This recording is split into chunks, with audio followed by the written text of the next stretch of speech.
Alors dans cette vidéo, je vais faire le commentaire de ces SoundPeats Clip One, comme on le voit, des écouteurs à format ouvert. En fait, il existe trois types de formats possibles, les intras, les supra et les ouverts. Et sauf que moi, c'est le format que je trouve le plus agréable à utiliser parce qu'il permet de garder un contrôle sur ce qui se passe autour de soi. Et c'est très agréable à utiliser en extérieur notamment. Donc on est là sur un système qui va fonctionner en haute résolution jusqu'au LDAC. Il se trouve que j'ai eu des problèmes de connexion avec, et donc je n'ai pas pu le tester avec ce niveau. On a des drivers 12 mm qui font un bon boulot pour le son, franchement. 40 heures d'autonomie, 10 heures directement et 40 heures en tout avec le boîtier. Et on va avoir un système Self-Adaptive Left-Right Audio Channels, ce qui signifie qu'en gros, on peut mettre les oreillettes à droite ou à gauche, elles vont se repérer l'une par rapport à l'autre et redonner le son correspondant. Il n'y a pas de droite et de gauche en fait.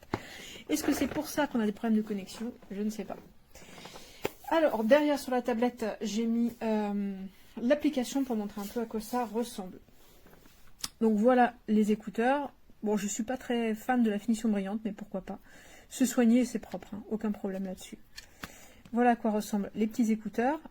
La barre ici est bien souple, ce qui est hyper important parce qu'il y a des formats qui ne sont pas souples et c'est très douloureux à installer. L'avantage de ce type de format, c'est qu'on peut le garder des heures sans aucune fatigue oculaire, c'est assez impressionnant. On a en fait l'impression que le son de l'extérieur nous arrive et que le son du casque nous arrive exactement au même plan.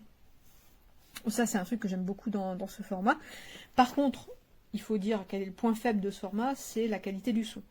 Bon, là, on est sur quelque chose de très propre. Ça se rapproche de mon casque Huawei qui est à 170 €.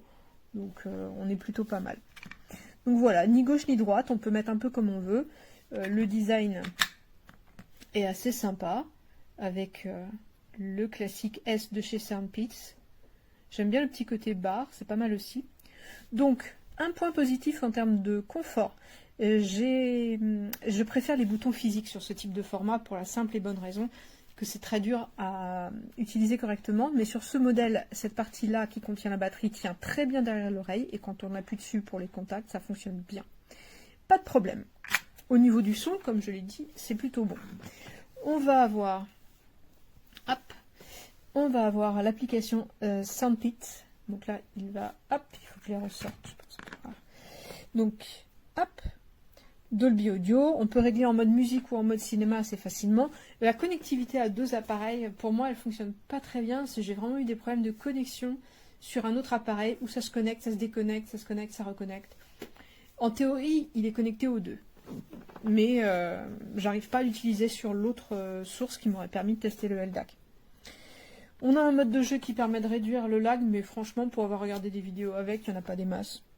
On va pouvoir personnaliser les boutons, et on va pouvoir accéder à mettre un égaliseur dynamique. On va pouvoir également accéder aux réglages d'égaliseur proposés par SoundPeats. On a quelques-uns, on va pouvoir également fabriquer le sien. Voilà. Donc, le fonctionnement de l'application qui est très simple, mais qui a le bénéfice d'être là. Et globalement, c'est pas mal. Vraiment, le seul défaut que je reproche à ce casque, est-ce que c'est par rapport au système d'indifférenciation droite-gauche des oreilles, je ne sais pas. Mais en tout cas, des gros problèmes de connexion sur une de mes sources, alors que là, ils sont connectés sur la tablette et ça fonctionne parfaitement. On a un son propre, qui est clair, qui est détaillé, qui est soigné.